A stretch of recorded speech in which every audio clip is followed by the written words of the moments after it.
Bonsoir à toutes et à tous. Merci beaucoup pour votre présence à nos côtés. On est complet ce soir. Il y avait une importante liste d'attentes sur un sujet joyeux comme celui qui nous réunit ce soir. Alors on a décidé de dédoubler ce qu'on fait parfois à Ténois, les séances.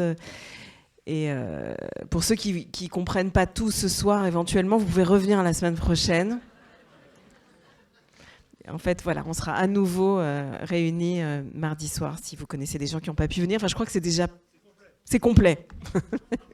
Ouais, une troisième semaine. C'est terrible, un sujet. Chers amis, c'est bon d'être avec vous ce soir. Peut-être que je devrais commencer comme ça. Merci à vous d'être là. J'avais envie de commencer de façon peut-être un peu décalée ce soir.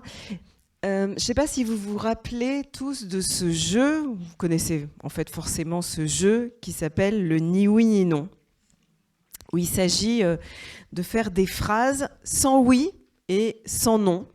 Mais en fait, ça peut marcher avec n'importe quel mot dont on aurait convenu à l'avance et qu'on n'aurait pas le droit de prononcer. Les règles sont assez simples. Alors moi, je rêve qu'un jour, on fasse des séminaires d'études, des ateliers ténois, des conférences, peut-être même des émissions de télé sur le thème de ni juif ni antisémite, où on n'emploierait ni le mot juif, ni le mot antisémite, et le premier qui les prononcerait aurait perdu. Si on y arrivait, ça voudrait dire qu'on pourrait complètement parler d'autre chose. Et à vrai dire, ce serait assez incroyable. Peut-être que, je ne sais pas, on pourrait commencer par remplacer le mot juif et antisémite par des noms de code, par des pseudos ou quelque chose comme ça. Vous voyez, par exemple, cette semaine, juste avant la grande manifestation, ou peut-être vous étiez également dimanche, la grande manifestation contre l'antisémitisme, j'ai vu circuler pas mal de textes, certains assez drôles, et j'en ai vu passer un, vous l'avez peut-être lu, qui a été écrit par Elisheva Gott, qui est journaliste, entre autres. Je crois que vous pouvez encore trouver ce texte sur les réseaux sociaux. Et Elisheva Gott, elle proposait de faire quelque chose qu'on pourrait qualifier de grand remplacement, mais très différent de ce que proposait Éric Zemmour. Elle proposait de décrire la solitude des Juifs, non pas avec le mot juif, mais en parlant des Schtroumpfs.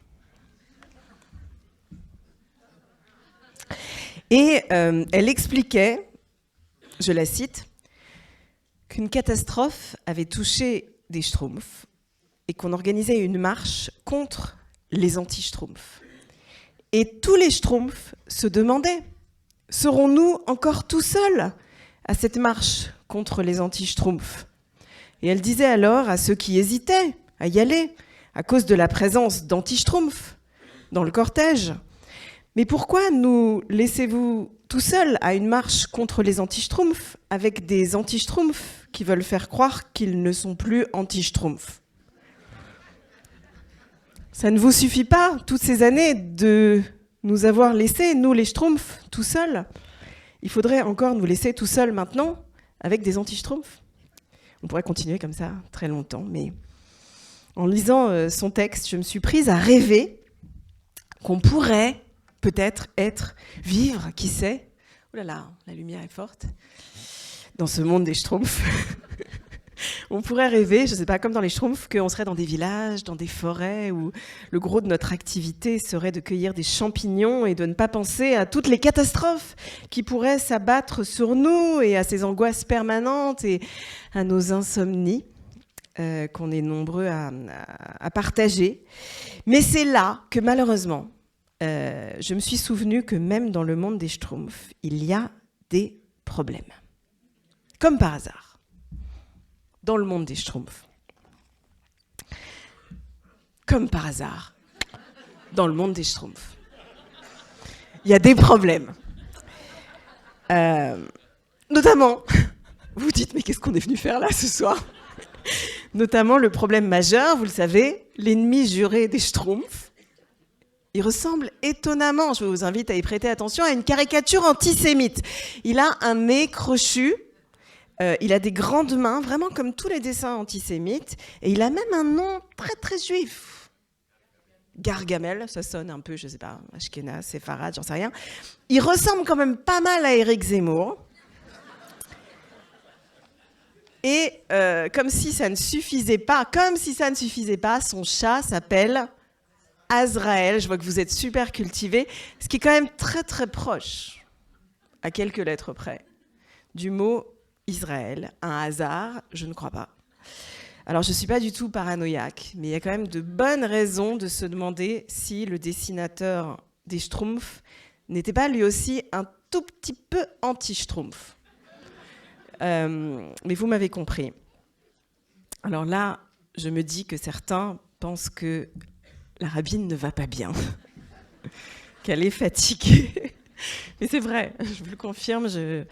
Depuis plusieurs semaines, nous sommes nombreux à avoir perdu le sommeil, et donc je vous prie par avance d'excuser mes dérapages plus ou moins loufoques. Je ne suis plus nécessairement toujours en contrôle de ce que je dis. En fait, on pourrait dire plus largement que l'angoisse qui est la nôtre n'a pas commencé il y a quelques semaines, mais peut-être il y a quelques années, certains diraient quelques milliers d'années. En fait, on est nombreux à répéter depuis longtemps maintenant, et à qui veut l'entendre, que nous sommes entrés dans une étrange nuit, dans un tunnel où il fait sombre, une nuit où des mêmes évidences doivent malheureusement être rappelées, des certitudes que certains refusent, malgré tout, encore d'entendre, mais que l'histoire, à travers les siècles, n'a cessé de confirmer. Et peut-être qu'il faut encore les rappeler, encore les marteler, ces évidences, dire que l'antisémitisme est toujours et en toutes circonstances un prélude à une violence qui va s'abattre contre tout le monde, que c'est toujours une forme de répétition générale, une sorte de marqueur d'une violence aveugle et d'une haine multidirectionnelle qui va toucher bientôt tout le monde. On était hier, bien sûr, date des commémorations du 13 novembre. Il y a peu de dates dans l'histoire de ces dernières années qui racontent autant cette idée, l'année 2015, qui débute avec les attentats de Hyper Cacher, Charlie Hebdo, et qui s'achève avec le mois de novembre 2015. On a beaucoup répété ça ces dernières années. On a beaucoup, peut-être trop d'ailleurs, utilisé les mêmes images, les mêmes allégories, les mêmes métaphores. Parler par exemple de ce célèbre canari dans la mine. Vous savez, cette image dont on a souvent parlé. On envoie un canari dans une mine en pensant que s'il y a une fuite de gaz toxique dans la mine, il va rapidement s'arrêter de chanter et mourir, ce petit oiseau. Et quand il meurt et qu'on ne l'entend plus, on sait que la mine est condamnée. Et cette image a été souvent utilisée parce que, en fait, quand on menace les Juifs, on le sait, ils sont comme les canaris dans la mine. Ils sont juste à l'avant-poste d'une menace généralisée qui va bientôt frapper tous les autres. Et c'est le signe, on le sait, d'un effondrement plus large qui nous guette. Et pourtant, leur douleur, leur deuil, leur souffrance semblent bien souvent ne pas réveiller une conscience très large, ou pas aussi large qu'elle pourrait le faire. Dans ma tête résonne depuis quelques jours la voix de Samuel Sandler, que beaucoup d'entre vous connaissent sans doute, qui est le père et le grand-père des enfants Sandler, assassiné à Toulouse en 2012. J'ai sa voix qui résonne dans ma tête, le moment où il dit avec beaucoup de pudeur, ces derniers jours, il était invité sur un plateau de télé. Vous avez peut-être vu cette séquence, on aurait presque pu vous la projeter ce soir, mais vous l'avez peut-être entendu. Il y a un journaliste qui lui demande pourquoi d'autres familles de victimes sont souvent invitées à témoigner dans des écoles. Des familles de victimes de terroristes sont invitées à témoigner dans des écoles depuis des années, à raconter ce qu'ils ont vécu et comment les leurs ont été tués par des terroristes. Mais lui l'est assez rarement. Pourquoi pas lui, en fait? Et Samuel Sandler répond, après un très très long silence, comme s'il s'excusait d'avoir à dire ça, et il dit « Je vais être honnête avec vous et vous dire ce que je pense. Je crois que la mort des enfants juifs, ça n'intéresse personne. » Très long silence audiovisuel. Et moi, je voudrais croire, bien sûr, qu'il a tort, mais c'est vrai que certains silences sont effectivement assez assourdissants. Et quand je vois aujourd'hui qu'un peu partout dans le monde, on arrache des posters d'enfants juifs kidnappés, par définition, menacés de mort, ou dont on a assassiné les proches, la famille, les parents, les frères, les sœurs, et que certains même doutent de la véracité de leur existence, ou alors de la véracité de leur enlèvement, eh ben, je ne peux qu'entendre la voix de Samuel Sandler résonner de sa manière réverbérée dans le monde à l'infini et de façon terrible. Alors, non, désolé, je crois que nous ne pouvons pas arrêter de parler d'antisémitisme, et c'est encore ce que nous allons faire ce soir. Et par avance, je vous demande pardon, mais ce sujet nous oblige à revisiter ces moteurs, ces illustrations, ces manifestations, un petit peu comme on visiterait, dans une fête foraine, un musée des horreurs, vous vous en doutez. On est forcé... Pardon. Oui ?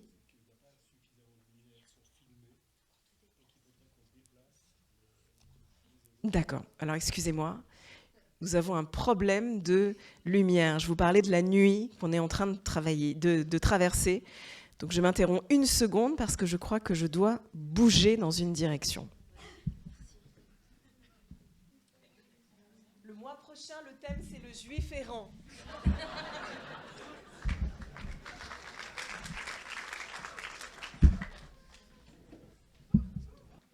Donc je vous le disais, on est forcé, quand on aborde ce sujet, effectivement, de se préparer, même psychologiquement, à visiter une sorte de musée des horreurs, comme on le ferait dans une fête foraine. On est forcé de nous demander aussi ce qui fait la force de cette, on pourrait dire, cette résilience antisémite. Sa capacité, assez mystérieuse, à survivre à tout dans l'histoire. Vous savez que l'antisémitisme est capable de muter, de renaître de ses cendres, un peu comme le phénix de la mythologie. Alors, il y a plusieurs clés de résilience qui sont assez intéressantes à explorer.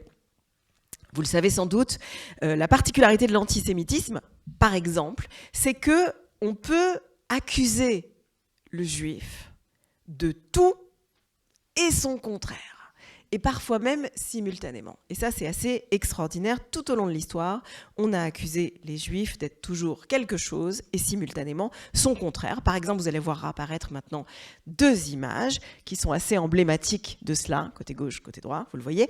On a accusé le Juif dans l'histoire d'être très très riche, trop riche, ou d'être, parfois simultanément, un parasite trop pauvre, ou quelqu'un qui exploite la richesse qui n'est pas la sienne, qu'il ne détient pas.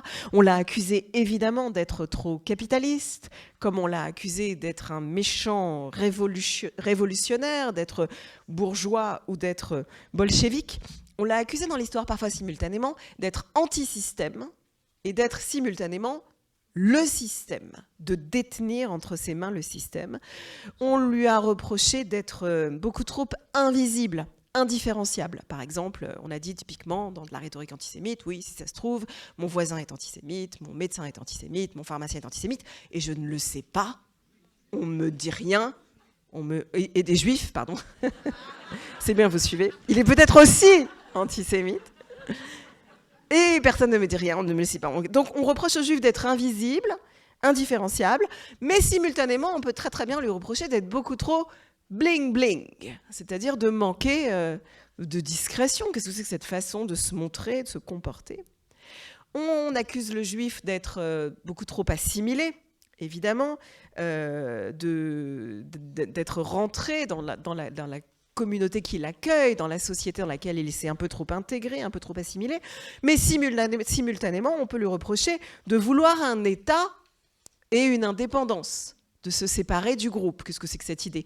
Il y a une phrase intéressante citée par Amos Oz. Amos Oz, il racontait qu'il s'étonnait, combien d'actualité, qu'on ait dit à son grand-père en Allemagne, libérez notre pays, partez en Palestine, et que maintenant, on lui dise à lui, libérez la Palestine, rentrez dans votre pays.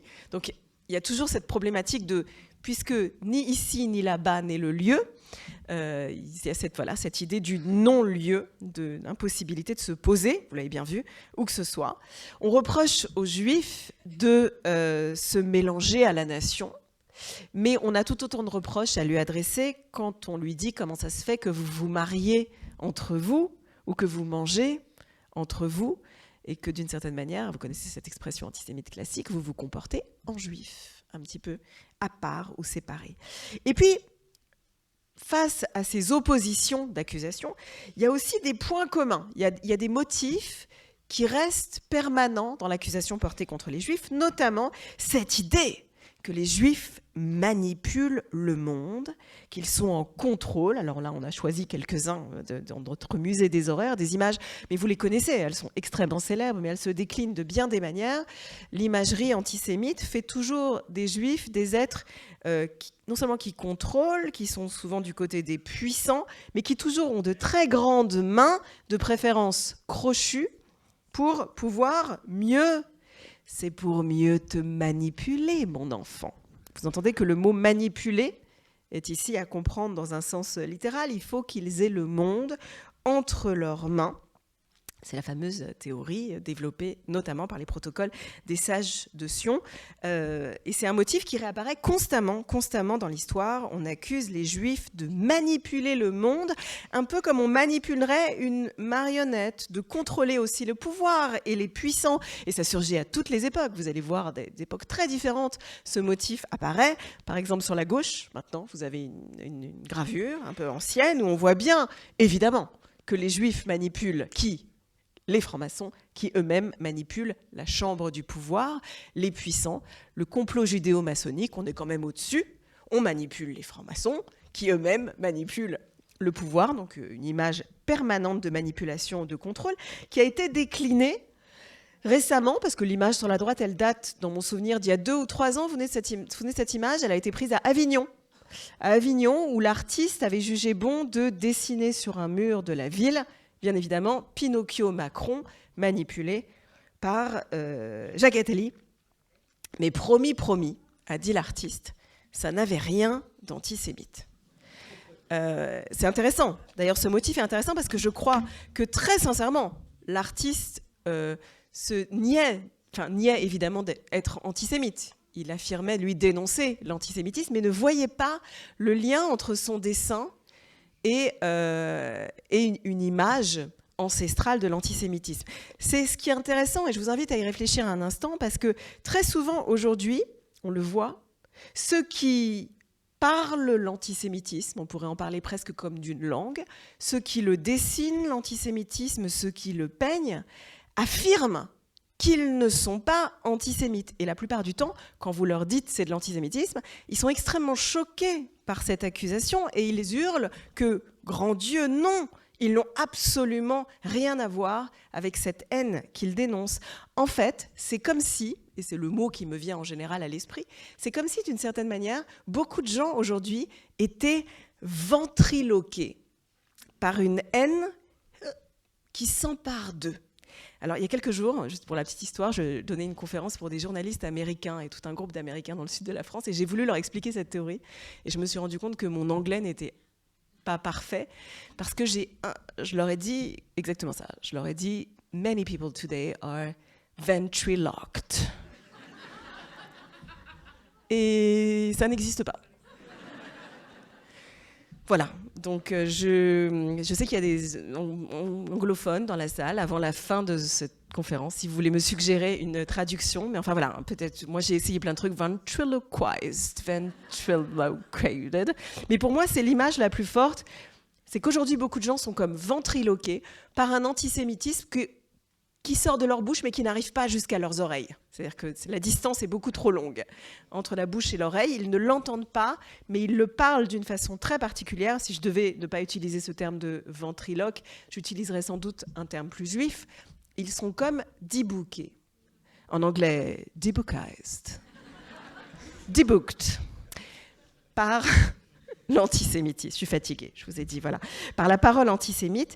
Et je pense que c'est intéressant, d'un point de vue psychologique, psychanalytique, de se demander pourquoi c'est parlé aujourd'hui, presque comme une langue, à travers eux, par des gens qui n'en ont pas conscience ou qui n'en assumeraient pas, évidemment, la moindre responsabilité.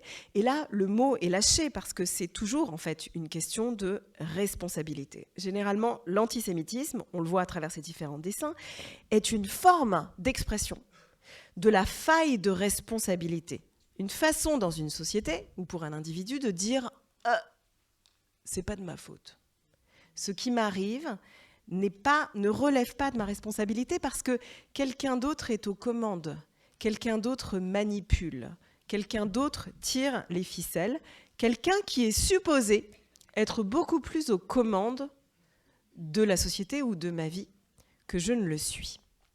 Autre point commun entre tous les discours antisémites à travers l'histoire, on accuse les Juifs d'avoir le contrôle, mais on les accuse aussi, bien souvent dans l'histoire, d'avoir un peu plus de chance. Même quand il leur arrive des mouises, peu importe ce qui leur arrive, ils sont considérés comme ayant un peu plus de chance, un peu moins la shkoumoun, un peu plus la baraka, c'est-à-dire, c'est le même mot en arabe et en hébreu, la bracha, comme si les Juifs avaient une espèce de bénédiction, on ne sait pas d'où elle vient, mais on se dit, oh là là, ils ont quand même un peu plus de chance que nous, un peu plus de bol, un peu plus d'argent, un peu plus de pouvoir, et vous percevez bien, tout ça à voir souvent avec une forme de complexe d'infériorité. J'ai développé cette idée un peu dans mon livre Réflexion sur la question antisémite, où en fait j'essayais de définir, et c'est un terrain glissant et dangereux, la différence entre le racisme et l'antisémitisme. C'est compliqué de définir la différence entre le racisme et l'antisémitisme parce que en fait les gens, quand vous essayez d'établir une différence, ils s'imaginent très vite que vous hiérarchisez ces haines, alors que pas du tout. En fait, il faut lutter aussi de façon aussi virulente contre l'antisémitisme et contre le racisme. Simplement, pour pouvoir vraiment les combattre, il faut comprendre qu'elles ne relèvent pas toujours ces haines de ce qu'on pourrait appeler un même territoire mental, un même territoire psychique. Là où très souvent le racisme relève d'une forme de complexe de supériorité, pour le dire très simplement, l'autre n'a pas ma couleur, il n'a pas le bon accent, il n'a pas la bonne culture, il n'a pas le bon langage, il est moins que moi, d'une certaine manière. Très souvent, l'antisémitisme relève exactement de l'inverse, d'une forme de complexe d'infériorité. C'est comment ça se fait que le juif, il a tout ça? Est-ce que s'il a tout ça, c'est pas parce qu'il me l'a volé? En fait, d'une certaine manière, il a usurpé quelque chose que je devrais avoir, mais qui aujourd'hui est entre ses mains. Et puis, il y a une autre différence avec le racisme, qui est une différence majeure. Et je vous invite à y réfléchir aujourd'hui, parce que ça résonne de façon particulièrement pertinente pour aujourd'hui. C'est que être antisémite donne une explication au monde, ce que ne fait pas le racisme. Si, par exemple, vous détestez les Noirs, si vous détestez les Chinois, ça ne vous permet pas de comprendre le monde, a priori. Bon, c'est une haine, vous les détestez, mais ça ne va pas établir pour vous un système explicatif à votre condition ou une explication politique du monde. Par contre, si vous détestez les Juifs, eh bien, vous allez mieux comprendre l'économie, la géopolitique, les enjeux de santé ou d'éducation à travers le monde. Bien souvent, le discours antisémite s'accompagne de modalités explicatives du monde qui sont loin d'être une évidence. Par exemple, tout à coup, c'est comme si on pouvait comprendre le déclenchement de la crise du Covid ou l'aggravation de la crise environnementale, etc., etc. Pour le dire de façon plus simple, vous savez, il y a certains jouets qui sont fournis avec des piles. Eh ben, l'antisémitisme, c'est toujours fourni avec une sorte de batterie d'explication du monde. C'est gratuit. C'est dans le packaging, ça vient avec l'emballage. Voilà pourquoi, d'une certaine manière, c'est magique et ça perdure. Et puis, abracadabra, ça fait longtemps que je n'avais pas dit abracadabra, autre magie de l'antisémitisme et de la haine des Juifs, et ça c'est une magie extraordinaire, c'est sa plasticité. L'antisémitisme a une plastique inégalable. L'antisémitisme est capable de s'adapter à tous les temps, c'est-à-dire de capter extraordinairement l'air du temps pour y réagir. Par exemple, on pourrait donner 1000 exemples de ça. Dans une société comme au Moyen-Âge, où on chérit l'idée de pureté du sang, où on craint particulièrement la contamination par des maladies contagieuses, par exemple par la peste ou d'autres maladies, eh bien, le juif devient tout de suite l'agent contaminant. On va immédiatement l'accuser d'être celui qui déverse du poison sur le monde, qui contamine les puits, qui contamine les consciences, celui dont il faut purifier le monde, de préférence par le feu, par des bûchers. Donc immédiatement, un air du temps fait du juif l'image de l'ennemi à combattre. Saut dans le temps, on se retrouve maintenant au XXe siècle, mais on pourrait prendre 1000 autres exemples de ça. Au milieu du XXe siècle, quand se développent des idéologies fascistes, comme par exemple dans les années 30 ou 40 en Europe, un moment où évidemment, et ça va avec l'idéologie fasciste, on est obsédé par la force et évidemment par la virilité et l'image de la virilité, et bien là, c'est magique. Le juif prend la figure d'une féminité lascive. On accuse, ça a souvent été dit, mais c'est important de s'en souvenir, on accuse très souvent les juifs de tout ce dont on accuse les femmes. Il y a des points de croisement très forts entre l'antisémitisme et la misogynie. On accuse les juifs d'aimer l'argent, d'aimer le pouvoir, le contact des puissants, de ne pas être fiables, d'être lascifs, d'être hystériques. Tout ce dont on a accusé les femmes dans l'histoire. C'est particulièrement fort en France au moment où Léon Blum est à la tête de l'État. Vous vous en souvenez peut-être, vous étiez jeune à l'époque, mais quand même, Léon Blum, on l'accuse systématiquement d'être efféminé, d'être une femmelette. On met toujours en avant sa circoncision comme un élément d'une forme de castration politique. On disait que c'est une femmelette baptisée au sécateur. Admirez le charme de ces imageries. En fait, on veut féminiser le judaïsme dans un temps où la société est dans une rhétorique d'hyper-virilité. Et puis, et on va le voir, il y a des images qui circulent très claires. On représente très souvent le juif, vous voyez à gauche ce dessin, le juif, on le représente avec des traits du féminin, des traits des sorcières aussi bien sûr, les cheveux, le nez, mais aussi de la poitrine. Bien souvent, on va dessiner aux juifs des seins, ou alors on va réhabiliter une rhétorique qui était présente au Moyen-Âge, mais qui avait disparu. Je ne sais pas si vous le savez, au Moyen-Âge, il y avait une conviction très forte que les hommes juifs avaient tous les mois des menstruations. Je ne sais pas si c'est vrai. Mais en tout cas, voilà, tout à coup, on réhabilite cette idée des juifs avec de la poitrine et des règles, etc. Et ensuite, saut dans l'histoire, abracadabra, là je suis obligée de le dire, surgit le temps différent dans lequel nous sommes aujourd'hui. MeToo est passé par là. Il y a un souci très fort, et tant mieux d'ailleurs, du droit des femmes et aussi du droit des minorités sexuelles, homosexuelles, trans. Et c'est là que le juif va tout à coup prendre les traits non plus d'une femme, mais d'un homme ultra viril, de préférence, le mâle alpha incarné aujourd'hui, bien sûr, par le soldat israélien musclé, qui devient tout à coup un symbole très fort de conservatisme, de patriarcat, de l'écrasement des faibles, et qui est dénoncé bien souvent avec des slogans qui nous ont surpris, beaucoup d'entre nous, ces fameux LGBT for Palestine, qui surgissent, qui tout à coup viennent incarner aussi un combat de genre, caractère sexuel, contre la virilité juive. Donc on a été longtemps des femmes, les juifs sont aujourd'hui des hommes, si vous envisagez de changer de pronom dans les temps à venir.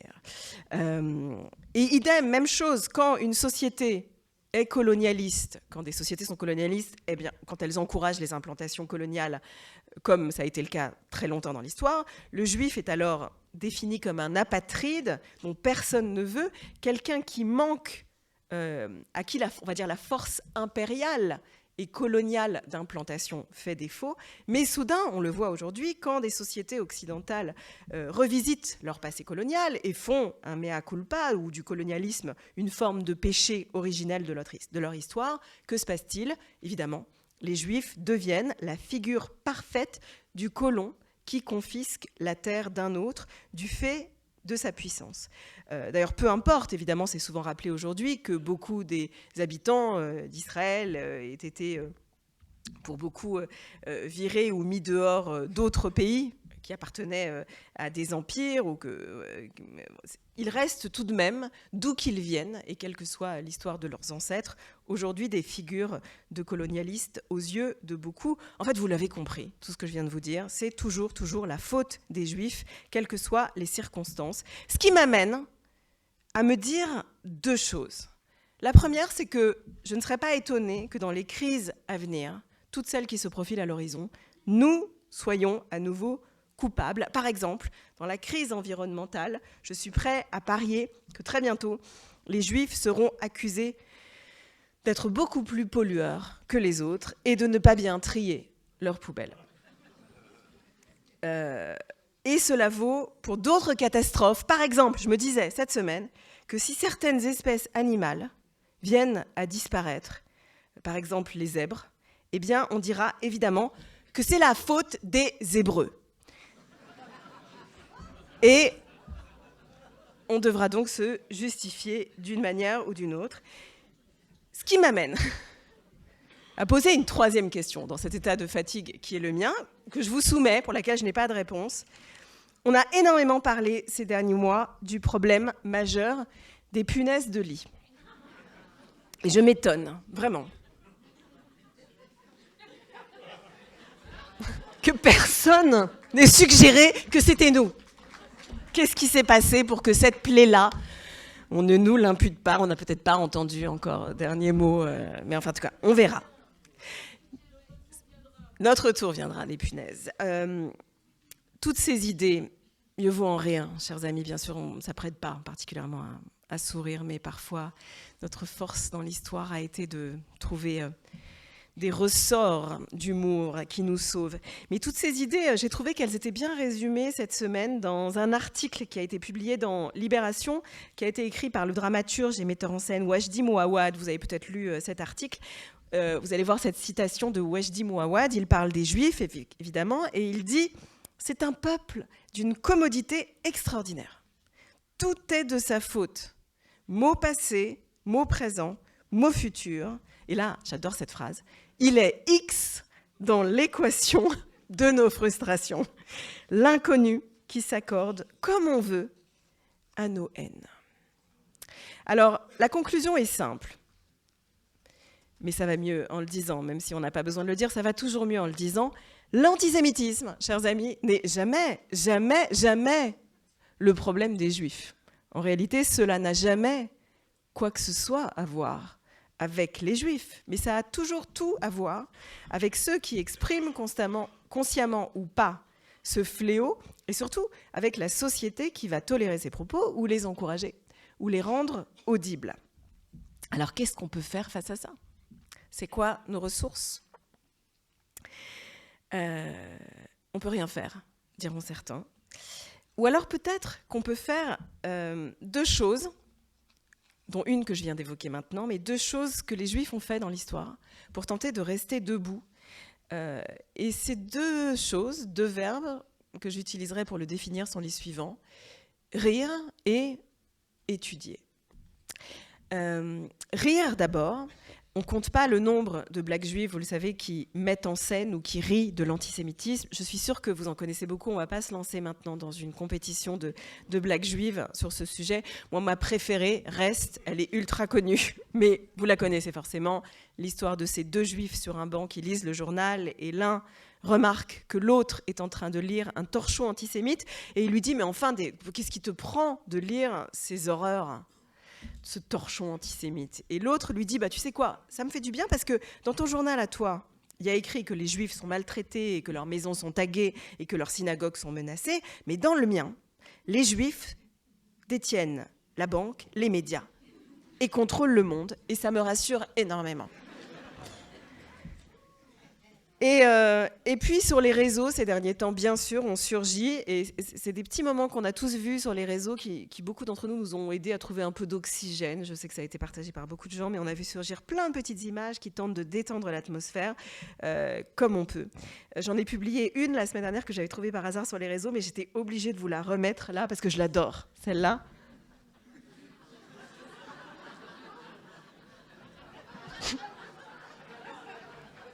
Alors bon, je traduis pas, vous l'avez compris, mais je trouve assez fort de se dire que parfois on a face à soi des illettrés et que c'est pas mal d'en rire un peu.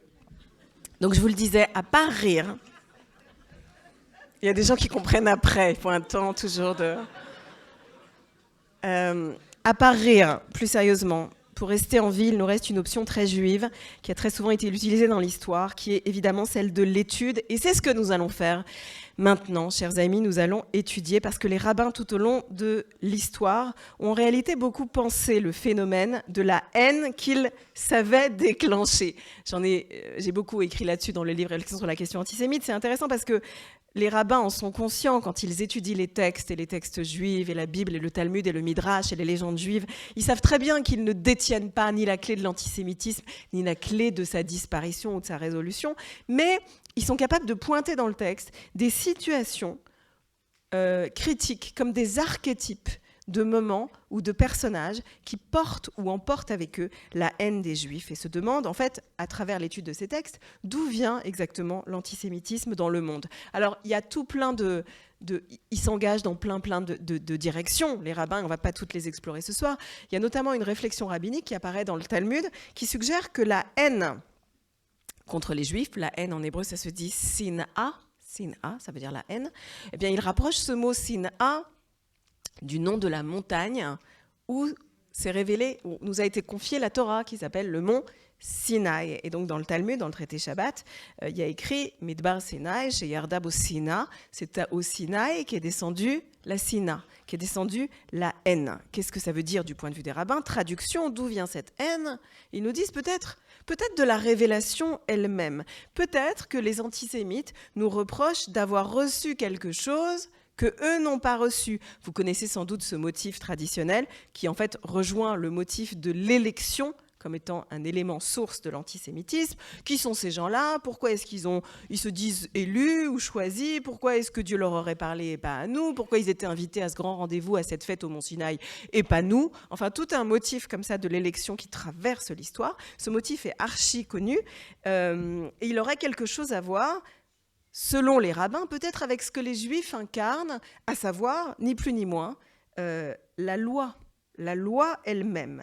Ce que l'antisémite est peut-être chez le Juif, c'est une suggestion, c'est une sorte de représentation de la loi, comme si le Juif était un rappel permanent de ce qu'on pourrait appeler l'hétéronomie, la conscience d'un transcendant, qui vous oblige, qui limite votre liberté, un rappel de la loi, qui serait incarné par le peuple qu'on dit élu, même si on ne sait pas traduire exactement en hébreu cette notion d'élection. Vous savez, il y a ce célèbre jeu de mots assez drôle de Pierre Dac qui a dit un jour « Si nous sommes le peuple élu, je veux bien qu'on procède à un nouveau scrutin. » Et on est assez nombreux à se dire ça parfois. Moi, ce soir, ce que je vous propose, c'est une exploration très, très partielle, puisqu'on n'a pas beaucoup de temps, de ce que j'ai appelé l'antisémitologie. On va explorer un moment biblique où surgit la haine du juif. Voilà comment on va procéder. On va procéder presque comme à chaque fois à l'atelier Ténois. Peut-être qu'il y a des gens qui viennent ici pour la première fois, qui vont découvrir maintenant la méthode. On va lire un extrait. Cette semaine, ce mois-ci, j'ai choisi un extrait de la Genèse. Et ensuite, après vous l'avoir lu en hébreu et en français, en essayant de faire résonner un peu, dans la mesure du possible, la polysémie. Vous savez que c'est très dur de traduire un texte de l'hébreu au français parce que plein de mots peuvent vouloir dire plein d'autres choses. Donc, je vais vous suggérer une traduction possible. Et ensuite, vous allez vous engager dans une chavruta, comme à la maison d'études à la yeshiva. Vous allez vous tourner vers vos voisins, 2, 3, 4 personnes autour de vous. Et pendant, on va dire, une vingtaine de minutes, vous allez maintenant étudier ce texte. Ensuite, on va rapporter les propos des différentes chavrutot. On va demander aux uns et aux autres de nous dire dans quelle direction ils se sont engagés. Et ensuite, pendant les dernières, on va dire 20 à 30 minutes, je vous proposerai une interprétation possible du texte que vous vous apprêtez à lire et une ouverture, voilà, des suggestions quant à la lecture de cet extrait. Alors, quand je me suis demandé quel texte j'allais vous faire étudier ce soir, j'avais l'embarras du choix et j'étais très embêtée. Alors, j'ai fait ce que font les rabbins quand ils ne savent pas quel texte choisir. Je suis allée voir la paracha de la semaine. Je suis allée chercher, tout simplement, je me suis dit, tiens, qu'est-ce qu'on lit dans la Torah cette semaine? Quel passage on est en train de lire? Et là, formidable, j'ai trouvé le passage que j'allais vous faire étudier. Cette semaine, dans la Torah, on lit la paracha qui s'appelle Toldot. On est au cœur du premier livre du Pentateuque qui s'appelle la Genèse, création du monde, déluge, entrée en scène de Abraham. Et maintenant, on en est à la génération suivante, parachat Toldot. La parachat Toldot, ça veut dire en hébreu enchaînement des générations. Ça veut dire l'histoire, en hébreu, Toldot, mais littéralement, c'est l'enchaînement des naissances. Et en fait, on est pile à un moment du récit dans la Genèse, le contexte est important. on est à un moment qui est centré sur le personnage de Isaac. La semaine passée et la semaine précédente, c'était plutôt Abraham le héros. Cette semaine, c'est la jonction entre Abraham, Isaac et Jacob. On est au moment de l'histoire du deuxième patriarche. Dans la jonction, Isaac, c'est donc l'héritier d'Abraham, et c'est l'ancêtre de Jacob et donc des 12 tribus. Vous vous souvenez de l'histoire, Abraham a eu 2 fils, Isaac et Ishmaël, mais l'alliance passe par Isaac, et ensuite elle passera par Jacob et pas par Ésaü. Voilà, ça se passe comme ça dans la Genèse. Et donc on est pile au moment qui est à cheval entre l'histoire d'Abraham et l'histoire de Jacob. Isaac, c'est un patriarche très particulier, donc le deuxième patriarche. C'est le seul qui ne descend pas en Égypte. Abraham, à un moment donné dans sa vie, descend en Égypte. Jacob descendra en Égypte et c'est ce qui nous y mènera comme peuple. Mais Isaac, lui, reste toujours en terre promise ou dans les parages de la terre promise, ou tout autour, disons à proximité. Dans la Parashat Toldot, il y a des passages ultra célèbres que vous connaissez tous. Par exemple, ce moment où les 2 frères, qui sont des jumeaux, Jacob et Ésaü, vont lutter pour le droit d'aînesse. Ésaü revendique le droit d'aînesse, mais il va le vendre à son frère contre un plat de lentilles. Et un peu plus tard, cette bénédiction de droit d'aînesse est confirmée, puisque Jacob se fait passer, enfin c'est pas clair si Isaac reconnaît son fils ou pas, il se fait passer pour Ésaü et il va recevoir une bénédiction. Donc il y a un conflit particulier pour le droit d'aînesse au cœur de la Parashat Toldot. Mais c'est pas ce passage que je vous fais lire moi aujourd'hui, mais un passage beaucoup moins connu. Pourquoi je vous fais lire ce passage, le chapitre 26 de la Genèse ? Parce que des grands sages, et notamment un commentateur contemporain qui s'appelle le rabbin Jonathan Sacks, qui a été le grand rabbin de Grande-Bretagne, so British, considérait que le chapitre 26 de la Genèse, que vous allez lire maintenant, est la source de l'antisémitisme dans la Bible. Lui, c'était son avis. Ce que vous allez lire maintenant de son point de vue était un condensé textuel des sources de l'antisémitisme. Vous avez le droit d'être d'accord ou de ne pas être d'accord. Il ne se vexera pas. Nous sommes donc au chapitre 26. Je vous situe un tout petit peu le contexte de ce texte. C'est très important pour pouvoir l'étudier. On est à un moment où il y a une famine en terre promise. Ça s'est déjà passé. Il y a déjà eu une famine à l'époque d'Abraham, et là, c'est une famine à l'époque d'Isaac. Et Isaac va faire ce qu'a déjà fait son père.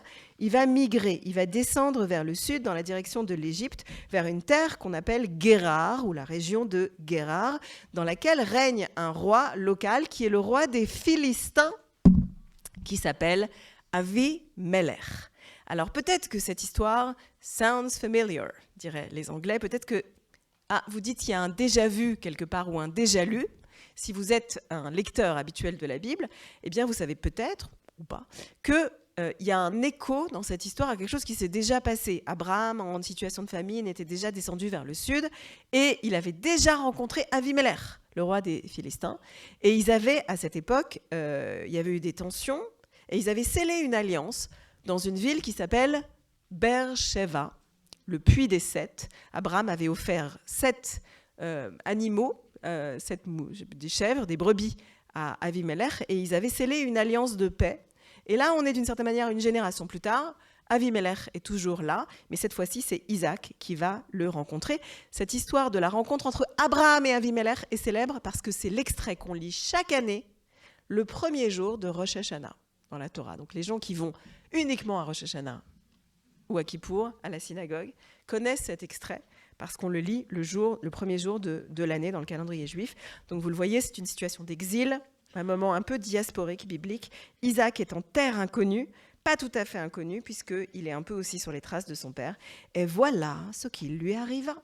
Et nous sommes prêts maintenant à lire. Je vais vous lire à la fois de l'hébreu et du français, en essayant, dans la mesure du possible, parfois de doubler la traduction pour que vous entendiez des doubles sens, mais vous en faites ce que vous voulez de ces doubles sens. Ils vous inspirent, ils vous inspirent pas, peu importe. L'idée, bien entendu, dans la Chavruta, c'est de vous poser les questions. On se fiche complètement des réponses. C'est un grand principe juif. Les réponses ne nous intéressent pas. Les questions nous intéressent. Donc, allez-y, posez-vous les questions de qu'est-ce qui vous surprend, qu'est-ce qui vous interpelle, qu'est-ce qui vous gêne, qu'est-ce qui est simple, qu'est-ce qui est totalement incompréhensible dans le texte que nous allons lire maintenant. ויזרע יצחק בארץ ההיא וימצא בשנה ההיא 100 שערים ויברכהו Adonai. Isaac sema ou planta dans ce pays-là et il recueillit ou il trouva cette année-là fois 100 Mea Shearim. Vous connaissez ce mot Mea Shearim parce que c'est le nom d'un quartier à Jérusalem. Souvent, les gens pensent que Mea Shearim, ça veut dire les 100 portes. Ça veut dire 100 portes, c'est vrai. Mais c'est tiré de ce verset. Mea Shearim, ça veut dire que Isaac, il a planté et il a récolté 100 fois la mise, ou centuple, d'une certaine manière. Vayevacheu Adonai, et l'Éternel le bénit. Yevacheu, vous entendez le mot bracha ou baraka en arabe. L'Éternel le bénit. Vaigdal aish, vayelech alor, vegadel, ad ki gadal meod. J'insiste un peu lourdement dans ma lecture. Cet homme devint grand, puis sa grandeur devint plus grande, et il fut très grand. Vayehilo miknetson, ou mikne bakar. Et il eut en sa possession des troupeaux et du gros bétail. Ve'avuda rabba. Alors là, on devrait dire plutôt des trésors considérables. Vayekanu oto flishtim. Et les Philistins le jalousèrent. Vechol habe'erot asher chafru avdei aviv. Bimei Avraham aviv.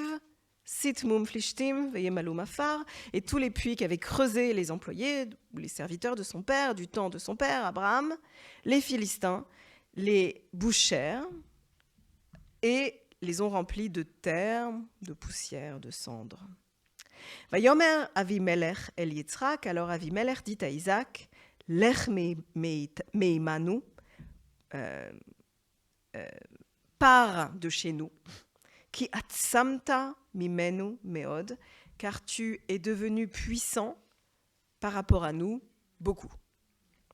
Vayelech misham Yitzhak, alors Isaac se retira de ce lieu, Vayachon ben Nachal Gerar, et il fit halte dans la vallée de Guérar, Vayeshev Sham, et il s'assit là-bas, Vayeshav Yitzhak. Alors là, il y a une ambiguïté, on peut dire soit Isaac s'assit, soit il se remit, il continua, Vayerfor et Aberot, et il creusa des puits, à Maïm, des puits d'eau, Asher Chafru Beimei Avraham, qui avaient été creusés du temps d'Abraham à Viv, son père, Veistemum Flishtim, et les Philistins les avaient bouchés ou comblés. Abraham, après la mort d'Abraham, Vaikra lahem Shemot, Kashemot asher kara lahem aviv, et il leur donna des noms comme les noms que son père avait imposés.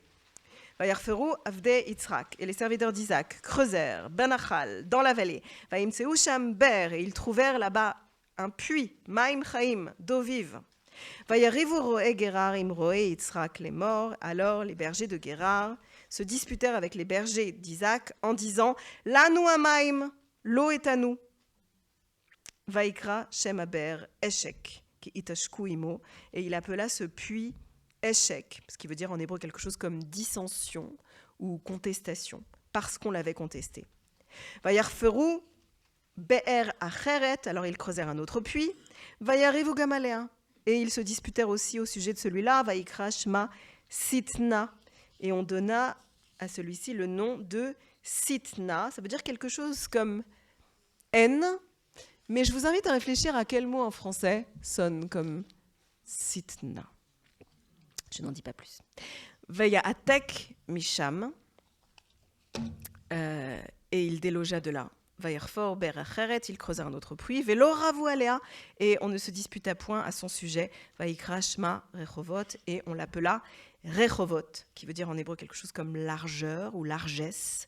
Vayomer ki ata ichiv Adonai lanu ufarinu ba'aretz, et il dit maintenant l'Éternel nous a élargi ou donné de la largeur et nous prospérons dans la contrée. Bien entendu, il ne s'agit pas du Rechovot que vous connaissez peut-être en Israël, qui est une ville plutôt au nord, près de Tel Aviv. Donc là, on parle d'une région du sud. Vaya'al misham Beersheva, et il monta de là vers Beersheva. Vayera elav Adonai, et alors l'Éternel lui apparut. Balaylaou, cette nuit-là. Vayomer, et il lui dit, Anochi Elohe Avraham Avicha, je suis le Dieu de ton père Abraham. Al tira, n'aie pas peur. Ki itra Anochi, parce que je suis avec toi. Uverachticha veirbet yetzarecha, et je te bénirai, et je multiplierai ta semence, ba'avour Avraham Avdi, en l'honneur ou pour Abraham, mon serviteur. J'arrête là cet extrait et je vais vous suggérer des questions, mais libre à vous de répondre à d'autres questions. toujours vous poser la question dans ce texte et en Chavruta, quels sont les détails manquants et quels sont les détails superflus.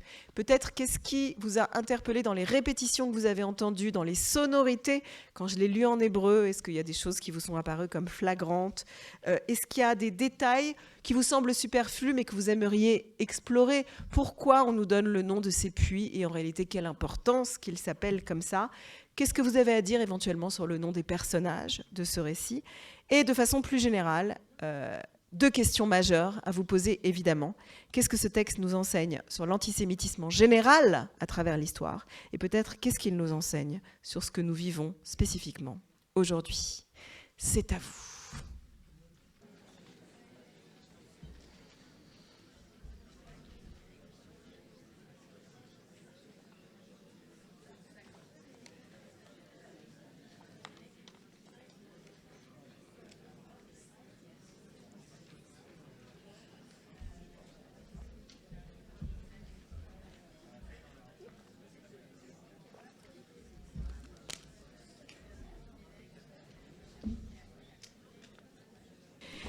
Chers amis, si vous êtes d'accord, on va débuter le moment partagé de la Chavruta. On va prendre à peu près 15 à 20 minutes. On va faire circuler des micros.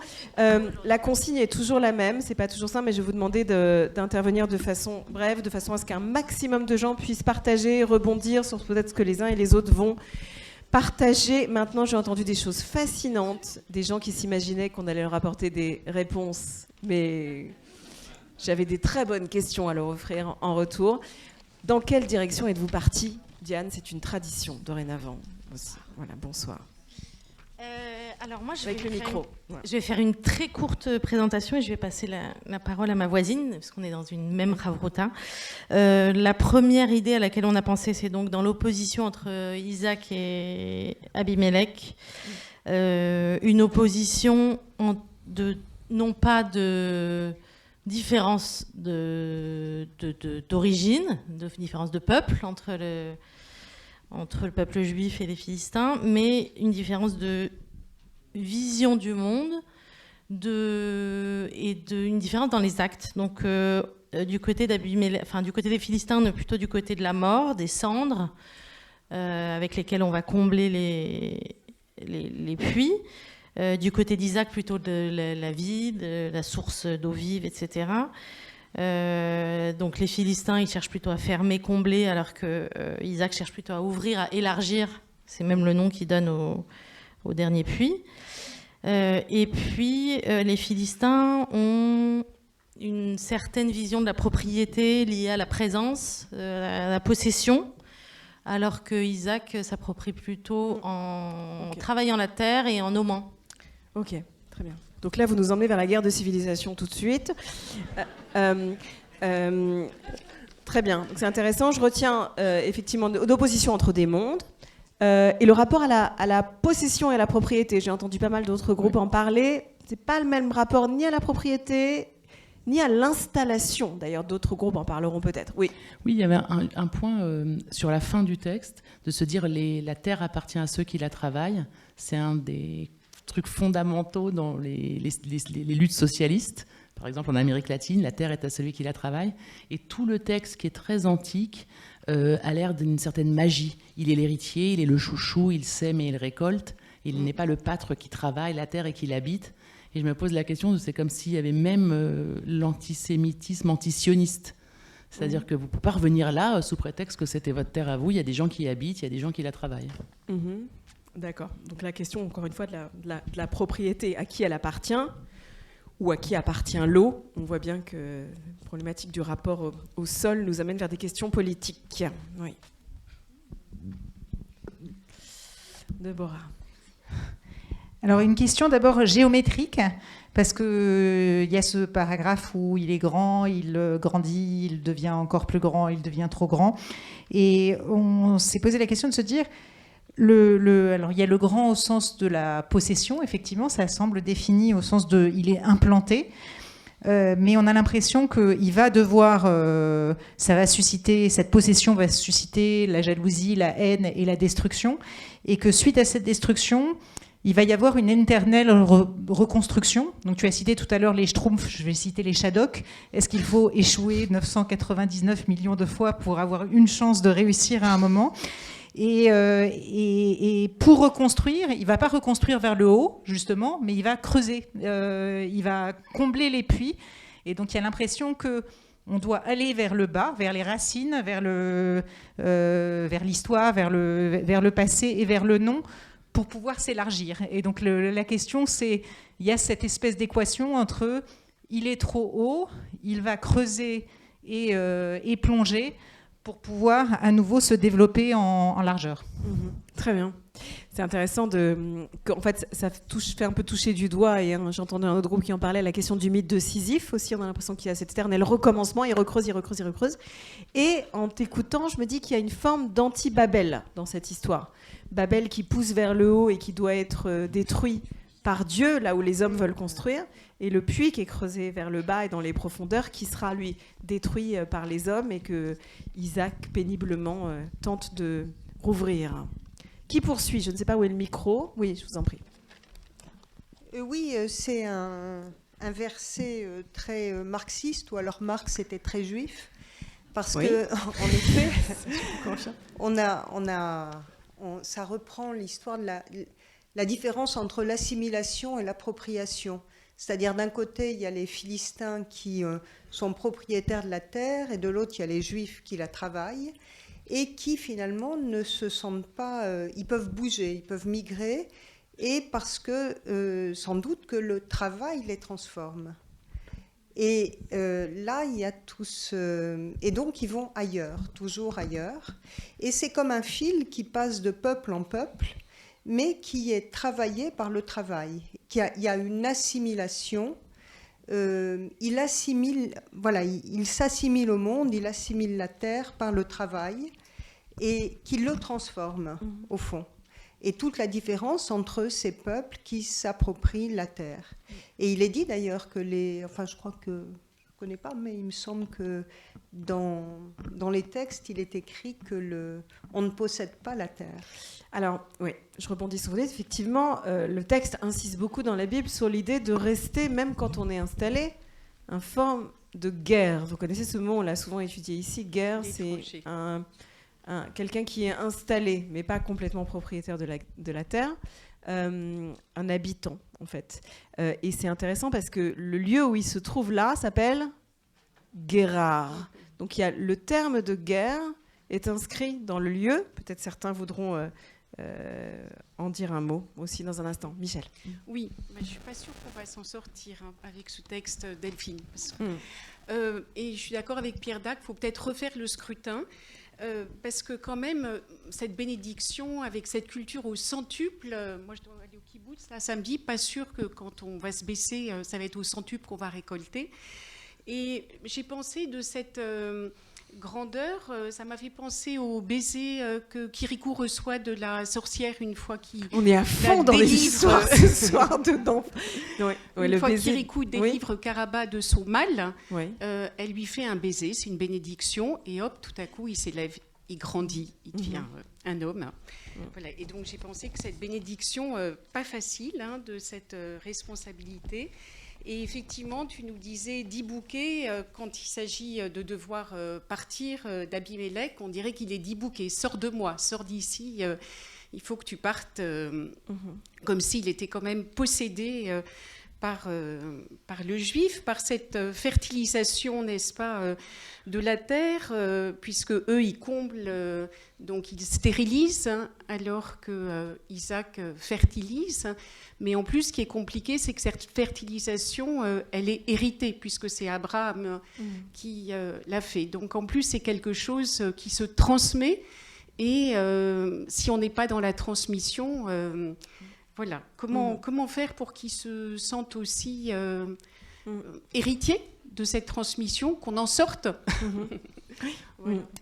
Effectivement, beaucoup de gens l'ont relevé, je crois, peut-être ils voudront aussi en parler. La problématique de la bénédiction dans ce texte, c'est que si Isaac dispose d'une bénédiction particulière, on a l'impression que les autochtones ou le peuple ne peut pas en bénéficier, ne veut pas en bénéficier. Beaucoup de gens posaient la question, mais enfin, pourquoi reboucher un puits.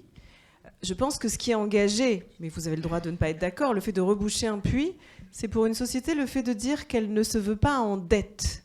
Il y a une problématique de dette vis-à-vis de celui qui a creusé. Qu'est-ce qu'on fait avec la dette? Parfois, on le sait, quand on est endetté, la haine surgit souvent à l'égard de celui qui vous a apporté quelque chose, paradoxalement. Oui. Ou on ne veut pas de son héritage, mais on est prêt à ce moment-là à ne plus avoir d'eau. C'est ça qui est troublant, c'est que ça va très très loin. La condition de la vie dans cette région, c'est le puits. Et on est prêt à s'en priver pour... alors vous pouvez finir la phrase, peut-être pour oublier cette histoire, pour rejeter la contribution de l'autre, pour ne pas en profiter. Certains disaient, peut-être, je ne veux pas devancer, peut-être parler aussi de la problématique du puits par rapport à la contamination, à l'eau. Vous savez, l'eau, c'est porteur de substances contaminantes. Donc le boucher, c'est de dire aussi, on ne veut pas être pollué par ce qu'a contribué l'autre. Je ne sais pas. Qui poursuit? Oui, je vous en prie. Oui, on s'était questionné sur cette histoire de puits bouché plutôt que de pouvoir en profiter. Vous nous aviez parlé de cette dette. Et ce qui a été peut-être intéressant comme questionnement, c'est la réaction de Isaac. Au lieu d'avoir la haine, qu'à chaque fois on lui dispute son puits ou qu'on lui bouche son puits, il nomme le puits. C'est-à-dire qu'il lui permet de garder une place, d'avoir une place dans le monde. D'être encore comme presque vivant, puisque c'est des sources de vie. Et peut-être voir ça comme un voyage initiatique, c'est-à-dire que depuis un puits disputé et bouché, il n'a jamais la haine, et au contraire, il va continuer. Et c'est là qu'il reçoit la bénédiction. Donc comme un message lui disant que ce n'est pas la haine, la réponse à la façon d'être au monde, mais plutôt de nommer, de donner vie, et de... Voilà. Alors c'est intéressant le fait qu'il nomme. Jusqu'au bout, il y a une ambiguïté. Est-ce qu'il donne des noms à ses puits ou est-ce qu'il redonne à ses puits le nom que le père avait donné? La question de la filiation est centrale dans le texte, vous l'avez sans doute perçu. Mais l'acte de nommer, c'est ce qui définit l'humanité. Dans la Genèse, Adam, quand il est posé au Jardin d'Éden, Vaïkra Shemot, ce qu'on lui demande de faire, c'est de nommer la création. L'activité humaine par excellence est de nommer. Et effectivement, c'est troublant parce qu'il nomme des lieux dont il part. Il aurait pu se dire, bon, je reste pas là, j'ai pas besoin de laisser de traces. Oui, je ne sais pas qui a le micro, mais qui n'hésite pas. Oui, nous on s'est demandé pourquoi, s'il est si puissant, pourquoi est-ce qu'il accepte si facilement de se retirer Pourquoi Et est-ce que cette... c'est comme s'il se cancellait, pour reprendre des termes de Woke.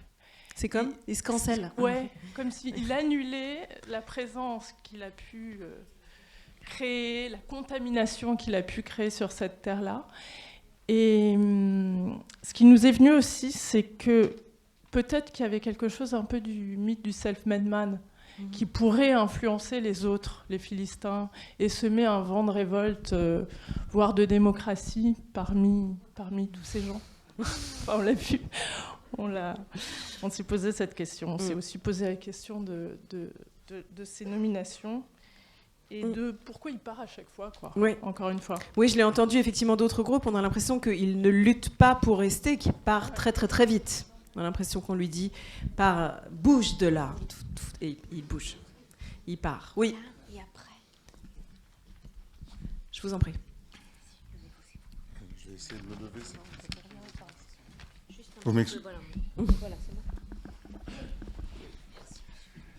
J'avais abordé avec vous le problème du mythe de Sisyphe et de cet éternel recommencement. Et le fait de combler, recreuser, il m'est venu à l'esprit deux attitudes. La première, un sentiment de persévérance, c'est-à-dire on creuse, on rebouche, on s'entête, on recreuse. C'est un caractère qui me tient particulièrement à cœur, le fait de persévérer.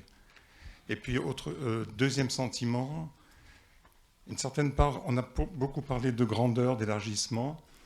Je voudrais parler aussi d'humilité, parce que pour moi, quand on creuse, on va au fond des choses.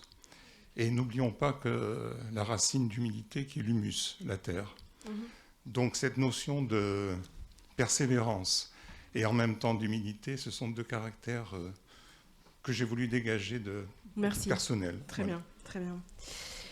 Parfait, merci. Je ne sais pas si certains parmi vous aussi ont réagi au nom des puits.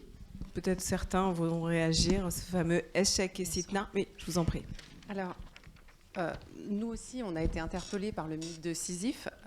C'est vrai que c'est moi ce qui m'est venu très rapidement, le mythe de Sisyphe, de toujours construire et recommencer, mais avec deux remarques. D'abord, une première remarque, c'est que là, il n'y a pas cette fatalité, puisque ça se finit quand même. Il y a cet espoir, puisque Dieu lui dit quand même qu'il va lui offrir, il va être là pour lui et lui offrir quelque chose en plus. Donc, il n'y a pas cette tragédie qu'on a dans Sisyphe. Et surtout, moi, je pensais à quelque chose qui est profondément humain, un caractère vraiment très humain, et que j'avais vu, j'avais entendu notamment dans au sujet de, par exemple, de moyens mémotechniques pour la mémoire. Quand on apprend, au lieu d'apprendre par cœur, d'avoir passé des heures à apprendre par cœur, d'avoir un moyen mémotechnique qu'il va falloir prendre du temps à assimiler, ou d'une intelligence artificielle, donc quelque chose de nouveau, qui va nécessiter qu'on s'adapte à cette nouvelle technique, mais qui va nous faire évoluer, mais qui va nécessiter qu'on abandonne tout ce qu'on a fait avant en se disant « mais alors ça a servi à rien ». Et là, j'ai vraiment ce sentiment qu'il y a ce caractère humain qui voudrait qui est très difficile d'abandonner ce qu'on a construit, mais à la fois pour évoluer, il accepte de continuer et d'abandonner donc tout ce qu'il a fait avant, ce qui est humainement très très difficile à accepter, mais pour évoluer. Oui, ça rappelle ce livre sur la structure des révolutions scientifiques, l'idée de changer de paradigme. Voilà, radicalement. Ce qui est très difficile. Après, nous, ce qu'on n'a pas du tout trouvé et ce qui nous interpelle vraiment, c'est Sitna. Oui. Alors à part la première syllabe, je vous ai lancé un défi. On est ailleurs. Alors, est-ce que certains ont trouvé, il y en a qui j'ai soufflé un peu une réponse en fait en hébreu. Sitna, c'est la même racine que le mot Satan. En fait, le Satan, c'est littéralement le diabolique. Qu'est-ce que ça veut dire étymologiquement diabolein, diabolos? C'est ce qui diffracte, élargit. En fait, la haine en hébreu vient d'une incapacité à opérer du symbolique. Le symbolique, c'est ce qui rapproche. Le parabolique, c'est ce qui lance à côté, ce qui fait une comparaison. Donc, parce qu'on est à côté d'une image dans la parabole. Mais le diabolique, c'est ce qui ne permet pas de se rencontrer. Et donc la haine, le nom de ce puits, c'est ce qui diffracte véritablement, ce qui empêche un point de rencontre. Oui, Anna. Nous, ça nous a fait penser ce texte à des épisodes antérieurs, et notamment à celui de Caïn et Abel, puisqu'il y a cette question de la jalousie. Très bien. Donc, ils jalousèrent, voilà, les Philistins le jalousèrent, et que on va dire la première occurrence de ce sentiment apparaît dans l'histoire d'Abel et Caïn, donc dont le nom reflète même cette idée de jalousie et qui va avec un sentiment de propriété. Et il y a vraiment cette même façon de voir les choses, comme si tout était un jeu à somme nulle et que ce qu'avait l'un l'autre ne pouvait pas l'avoir, et que ce qu'avait l'un, il le prenait forcément à l'autre. Un peu comme quand Caïn se sent lésé au profit de son frère, puisque Dieu agrée les sacrifices d'Abel et pas les siens, alors qu'il pourrait se dire que si Dieu n'a pas agréé ses sacrifices, c'est pour toute autre raison. Et voilà, et donc dans cette idée, on avait aussi pensé au Satan, mais avec l'idée que c'est l'adversaire et que cette frustration de ne pas avoir ce que l'on veut va venir se projeter sur un adversaire, sur un autre. Mais c'est une idée essentielle, cette idée de la jalousie, parce qu'elle est récurrente, j'en parlais tout à l'heure. Souvent, on reproche aux Juifs d'avoir quelque chose qui aurait dû être à nous et qui l'aurait usurpé. Et donc le thème de la jalousie qui circule dans toute la Bible, mais particulièrement dans la Genèse. Caïn est jaloux d'Abel et va le tuer, de la même manière qu'il existe une jalousie entre tous les autres frères. Un peu plus tard, Ésaü et Jacob, et un peu plus tard, Joseph et ses frères. Et la haine naît toujours de la jalousie, du sentiment que l'autre a une bénédiction que nous n'avons pas. J'ajoute juste un dernier truc, si c'est possible. Justement, Abraham, qui est beaucoup cité, avant dit à Lot, dont les bergers se disputent avec les siens, regarde mon frère, nous avons toute la terre devant nous, prends ce que toi tu veux et moi j'irai de l'autre côté, comme une sorte de solution, de remède à cette jalousie. Qui est une forme de rechovot, c'est-à-dire une conscience que le terrain est suffisamment large pour que la paix soit possible. Alors je vois que l'heure tourne, on va prendre encore peut-être 2 personnes, je suis désolée, alors je ferme les yeux, je vous laisse parce que on va être un peu ensuite, je vais vous proposer pendant un petit quart d'heure de revoyager dans le texte. Je vous en prie. Alors nous, on a trouvé évidemment tous les aspects de l'antisémitisme dans ce texte, et notamment un qui est le moment où il rebouche les puits dont on a parlé, et qui nous a fait penser à la réécriture de l'histoire, comme s'il rebouchait les puits pour qu'on ne puisse pas dire qu'ils ont vécu ici. Et en lien avec ce qui se passe en ce moment, c'est quelque chose qui est beaucoup mis en avant par les antisémites, que les Juifs n'ont aucun lien avec la terre d'Israël, que c'est inventé.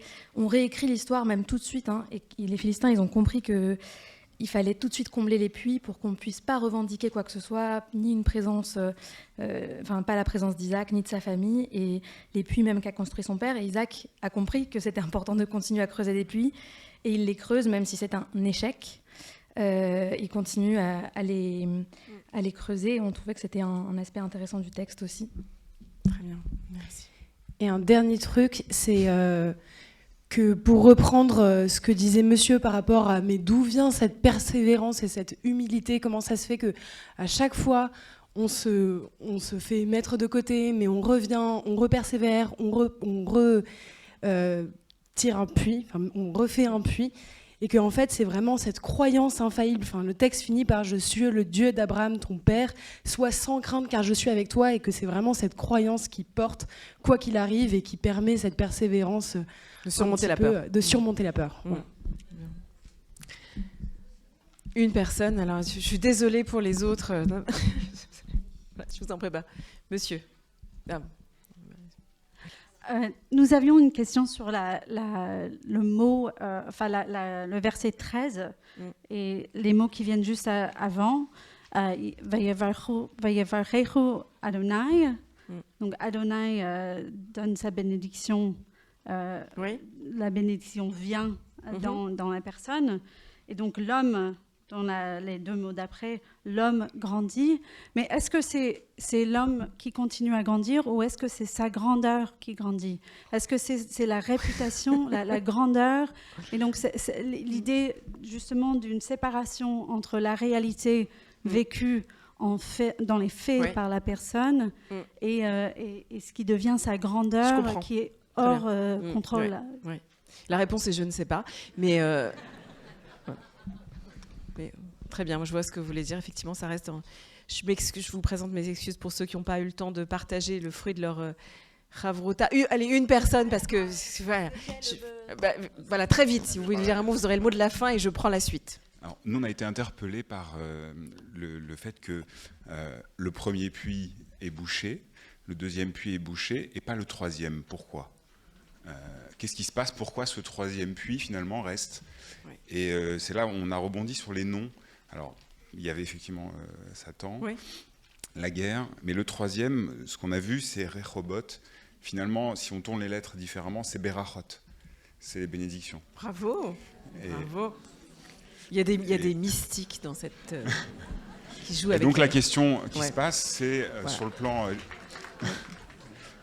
on parle de géographie au départ, et la question c'est est-ce qu'on ne doit pas se retrouver dans quelque chose de plus grand que la géographie, c'est-à-dire finalement la bénédiction, qui est finalement la terre où on est attendu, quoi. Très bien, merci. Alors je vais vous proposer maintenant, je vais essayer de reprendre des éléments de ce qui a été partagé pour vous proposer un petit voyage dans ce texte. Alors je voudrais commencer par une vérité hébraïque, de la langue hébraïque. C'est vous faire percevoir à quel point la polysémie de l'hébreu est magique. Vous savez, tous les mots en hébreu, on en parle souvent ici à l'atelier Ténois, tous les mots veulent dire quelque chose et bien souvent autre chose et parfois même son contraire. Et je voudrais qu'on s'intéresse une seconde au mot « be'er » en hébreu.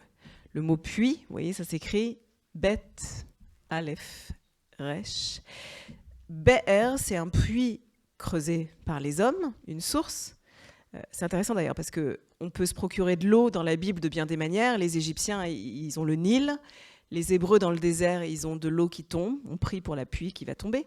Mais un puits, ça n'a rien à voir avec tout ça. Un puits, c'est le travail humain qui vous permet d'aller chercher de l'eau. Ça ne tombe pas du ciel et ce n'est pas un élément naturel comme la rivière au bord de laquelle vous vous trouvez. Be'er, c'est un puits creusé. Mais en hébreu, levaer, le verbe levaer, ça veut dire clarifier. En fait, c'est le mot qu'on utilise quand on veut expliquer quelque chose, exactement comme les rabbins, les commentateurs, les exégètes, quand ils plongent dans un texte, comme ce que vous avez fait maintenant, on essaie de levaer mashmaot, c'est-à-dire de clarifier le sens, de faire de l'exégèse, et c'est exactement le même mot que le puits, comme si on pouvait, dans ce puits, aussi bien puiser de l'eau que puiser du sens.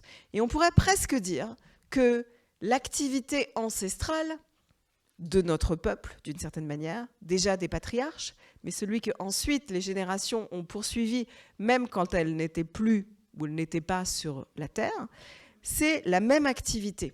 Creuser des puits, continuer à creuser, à puiser, à explorer la sagesse du texte en nous intéressant à des détails. D'une certaine manière, c'est ça le cœur de l'activité juive, levaer, dans tous les sens du terme, puiser l'eau vive de l'interprétation.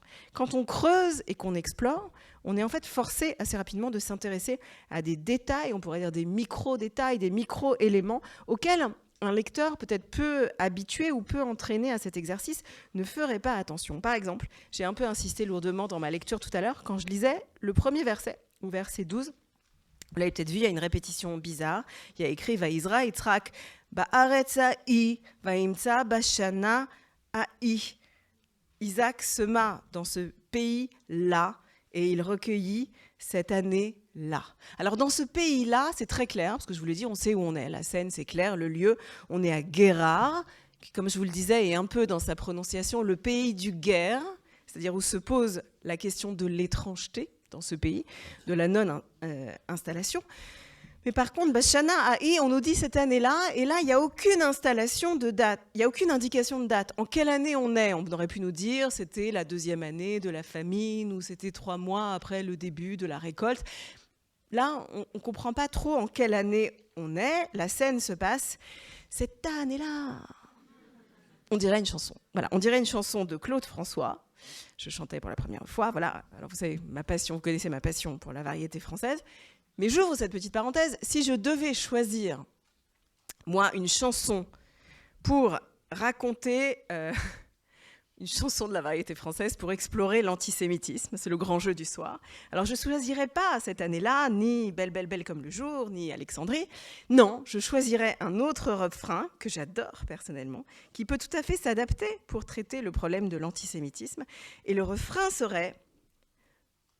Ça s'en va et ça revient. C'est fait de tout petit rien. Voilà. Vous connaissez ma passion pour cette chanson, certes. Ça s'en va et ça revient. Qu'est-ce que ça veut dire?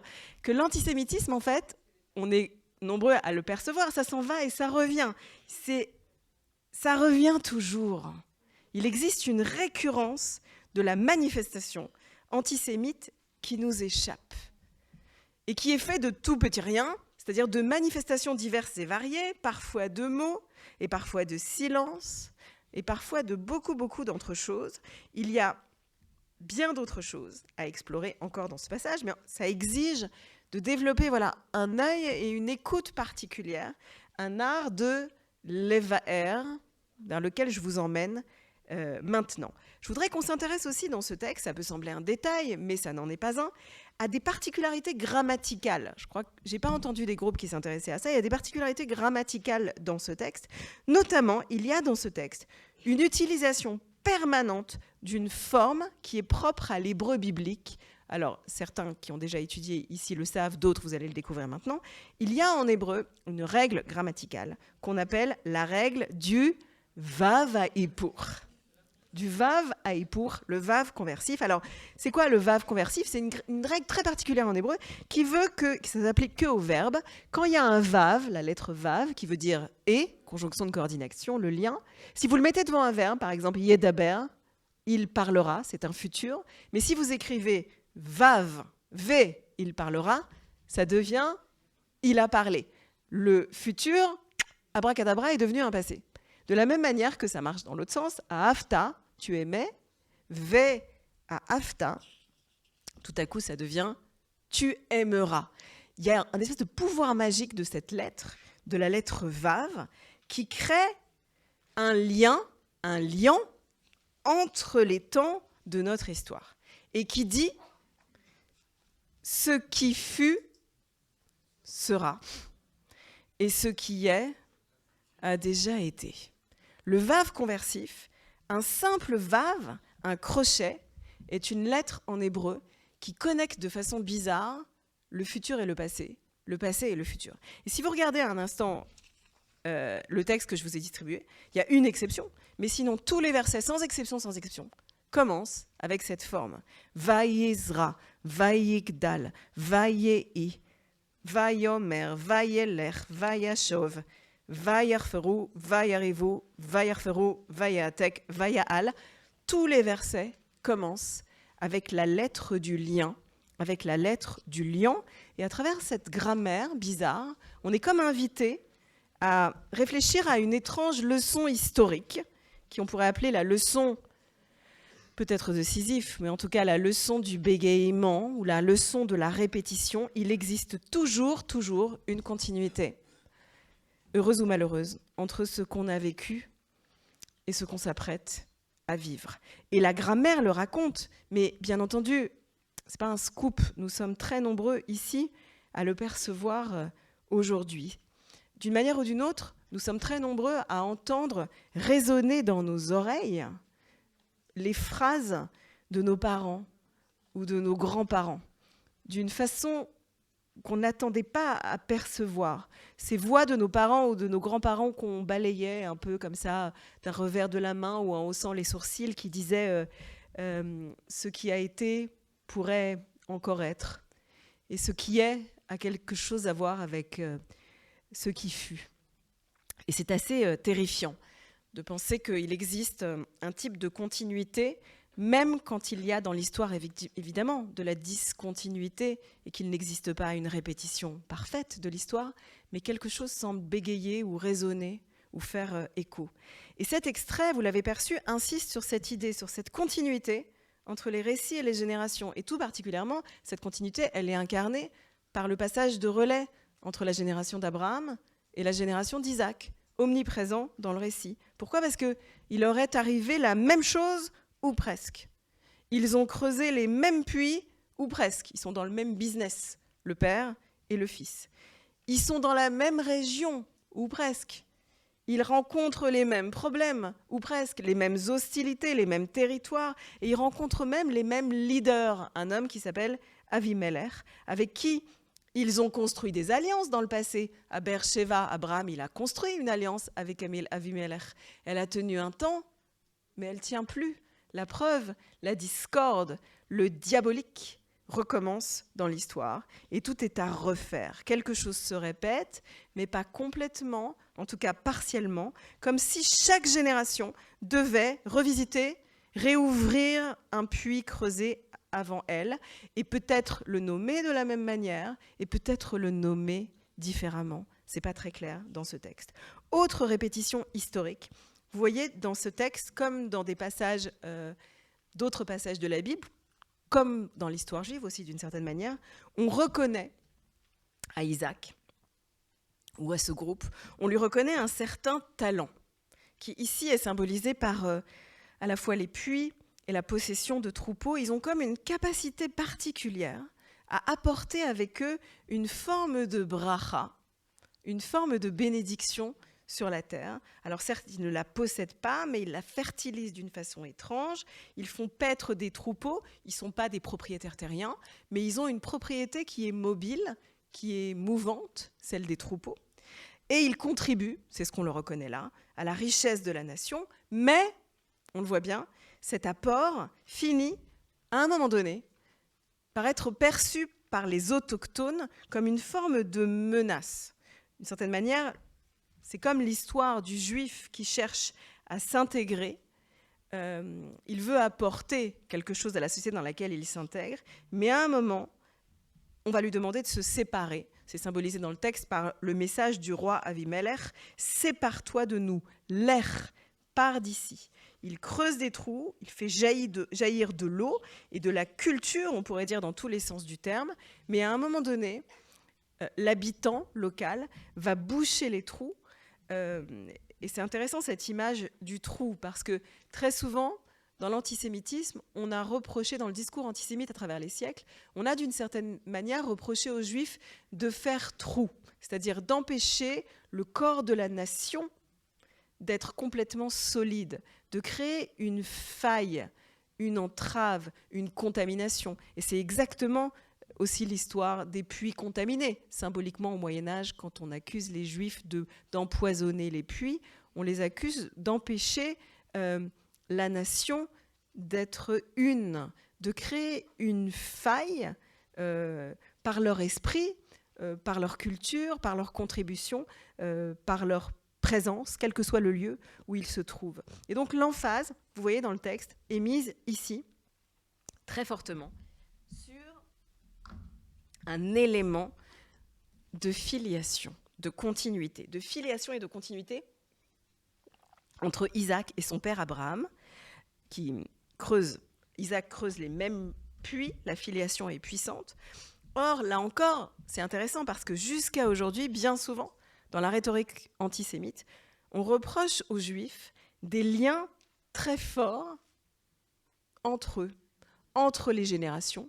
On essaie toujours de comprendre pourquoi les Juifs sont tellement connectés aux générations passées et futures, et pourquoi ils seraient tellement connectés les uns aux autres. Vous savez, on les accuse toujours d'avoir un excès de solidarité avec les leurs, avec les membres du groupe, avec leur histoire, avec leurs coreligionnaires.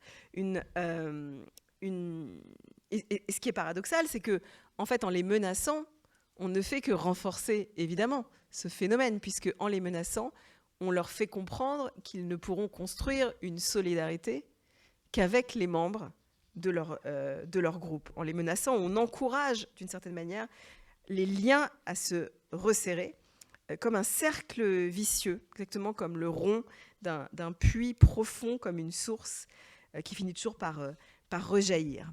Et tout ce que creuse Isaac est toujours sujet à de l'animosité, Essek, la contestation, Sitna, le diabolique, jusqu'à ce que la tension porte un autre nom, un peu mystérieuse, elle est diffuse au moment où on construit la largesse, au moment où on construit, où on va construire la possibilité de l'ouverture, de la largeur à Rehovot. Et finalement surgit dans le texte un dernier lieu qui s'appelle Beersheva, qui est, je vous le disais tout à l'heure, le puits de la promesse qui avait été contractée entre Abraham et Avimelech.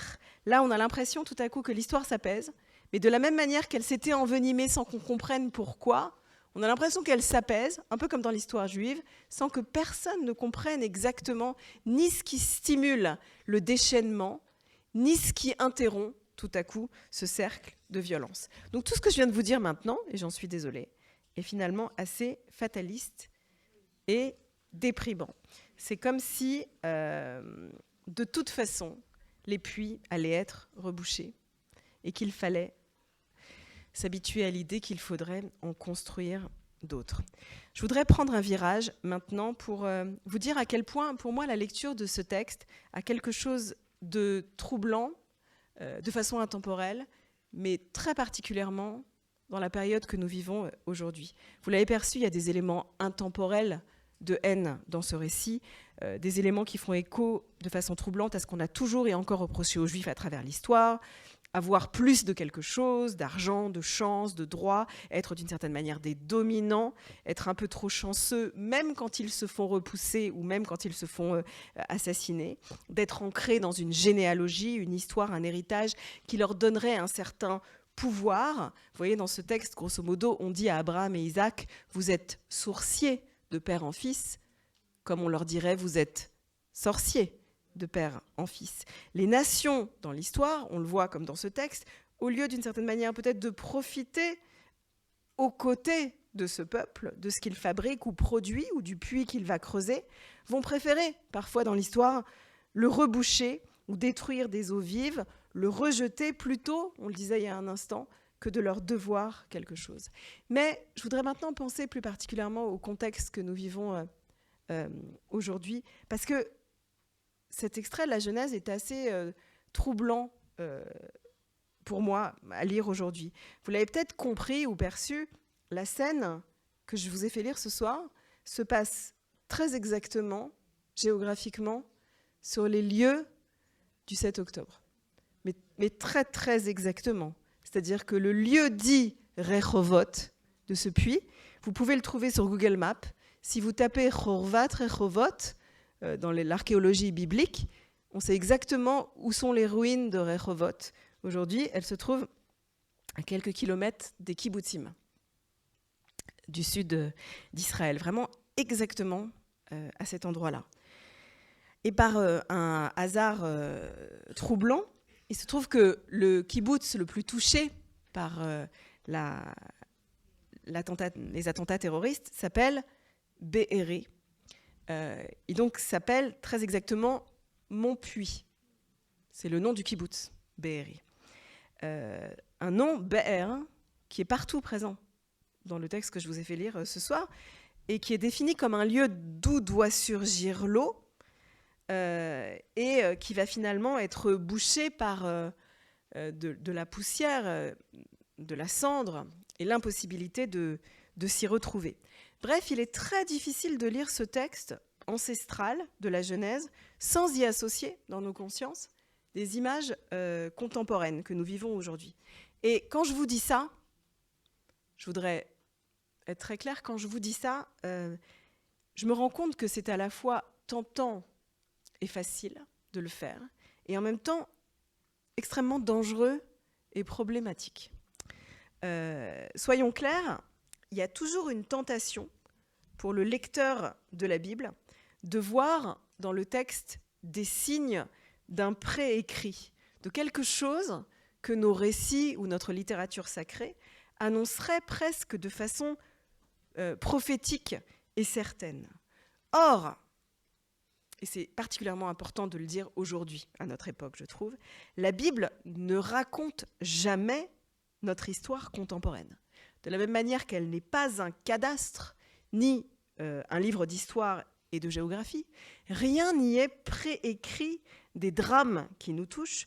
Et je crois qu'il faut toujours se méfier des gens qui s'imaginent qu'il y a dans la Bible une sorte de pré-récit ou de programme de nos victoires ou de nos défaites, ou des bonheurs ou des catastrophes qui nous frappent. Vous savez, il y a quelques années, vous en souvenez peut-être, certains ont voulu croire ou chercher le meurtre de Rabin à l'intérieur des lignes de la Torah avec des codes secrets, ou retrouver les traces du massacre de Hébron qui aurait été codé dans nos textes comme préécrit.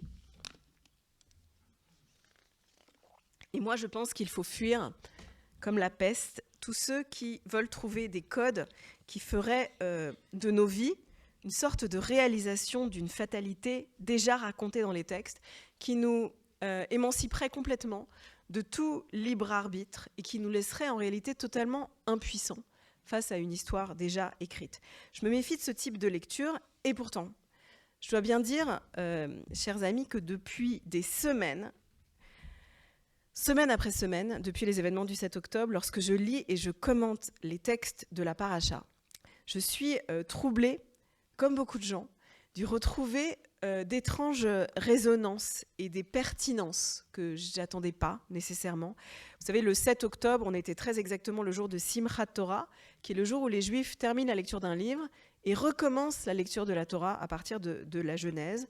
Et depuis le 7 octobre, en fait, on avance dans le livre de la Genèse et nous avons tour à tour lu l'histoire de la traversée de la nuit terrible qui crée le monde. Et puis nous avons lu l'histoire d'un déluge qui annonce la fin d'un monde et la mise en question de la poursuite de l'humanité. Et puis, nous avons lu ces dernières semaines, d'abord l'histoire de frères qui s'assassinent, d'une jalousie qui fait qu'on tue son frère. Et puis, nous avons lu ces 2 dernières semaines l'histoire d'Abraham. À un moment donné, par exemple, il y a 2 semaines dans la Torah, on lisait que Abraham entre en guerre contre des habitants, des locaux, parce qu'un enfant de sa famille, un certain Lot, a été kidnappé et retenu otage. Et puis, on a lu, la semaine dernière, l'histoire d'un Abraham qui se demande, face à une ville qui va être détruite, une ville dans laquelle, de son point de vue, règne l'immoralité, Abraham se demande s'il est juste ou non de frapper une ville si l'on tue des innocents. Voilà ce que nous avons lu la semaine dernière dans la Torah. Est-ce qu'il est moral ou pas de tuer des innocents avec les coupables ? Demande Abraham à l'Éternel. Et tout cela est un étrange écho à nos conversations quotidiennes, les uns et les autres, fait partie des récits qu'on lit chaque semaine. Et il est parfois difficile de ne pas percevoir ces résonances entre le texte et la vie. Alors, disons qu'il faut refuser toute lecture messianique, je crois, et prophétique de ces textes, comme s'il s'agissait d'un scénario qui est déjà déroulé et qui ne nous resterait plus qu'à lire dans un livre, mais qu'il faut plutôt nous demander de quelle manière ces textes peuvent nous aider à penser, à réfléchir, c'est-à-dire à grandir, à prendre de la hauteur, de quelle manière leur lecture peut constituer pour nous un puits d'eau vive dans lequel, génération après génération, on pourra peut-être nous abreuver pour rester pleinement humain et pour rester pleinement en vie. Je voudrais conclure sur cette idée. Dans mon livre « Réflexion sur la question antisémite », j'ai beaucoup cherché et exploré dans la littérature rabbinique des pistes, des chemins que les rabbins explorent pour comprendre dans quel contexte la menace antisémite va reprendre de la force ou dans quel contexte peut-être elle va s'apaiser, à travers des personnages parfois aussi différents que Haman dans la Megillah d'Esther ou Amalek dans le livre du Deutéronome, Ésaü, etc. Les rabbins définissent des archétypes de pensée antisémite ou des personnages antisémites qui, de façon troublante, conservent une pertinence pour comprendre ce que nous vivons aujourd'hui. Et très tôt, et ça a été dit il y a un instant, les rabbins identifient l'élément de l'envie, de la jalousie au cœur de la haine. La plupart du temps, on envie quelque chose aux Juifs, quelque chose qu'ils n'ont pas, en tout cas pas plus que nous, mais on est convaincu que d'une manière particulière, ils nous l'ont usurpé, et cette envie-là fait que très vite, on ne voudrait pas qu'ils soient en vie. En fait, c'est comme si l'antisémitisme était une sorte de pathologie de l'envie, une maladie de l'envie et de la faille identitaire. Se débarrasser du juif, c'est toujours chercher à colmater des failles, à boucher des puits, en oubliant que la faille, en réalité, n'est jamais colmatable, que vivre avec ses brisures et ses manques, c'est précisément ce que l'antisémite ne veut pas faire ou ne peut pas faire. C'est la raison pour laquelle, et pardon pour ce message pessimiste, c'est la raison pour laquelle ce combat n'est pas prêt de s'achever. Mais nous allons le poursuivre. Pourquoi ? Parce que n'en dépend pas simplement juste la vie et la sécurité des Juifs, mais en dépend vraiment l'avenir de toute une société qui, si elle ne parvient pas à vivre avec ses failles, court inévitablement à sa faillite. Il y a tant et tant à dire encore, et ce soir on a juste puisé d'une certaine manière un tout petit peu d'eau tirée de la source presque sans fond d'une haine ancestrale dont on ne viendra pas à bout. Mais peut-être que la seule chose qu'on puisse espérer pour l'instant, exactement comme dans le texte qu'on a lu ce soir, c'est qu'on trouve très bientôt une forme de Rehovot, dans un premier temps, un lieu d'apaisement, un lieu suffisamment large pour qu'on puisse s'y installer avec intelligence, bienveillance, compassion, pour tenter d'y vivre et d'y survivre un peu plus en paix. Parce que c'est aussi simple que cela, et on pourrait le dire en une phrase. Si le monde pouvait haïr un peu moins les Juifs, ce serait schtroumpfement bien. Merci à vous.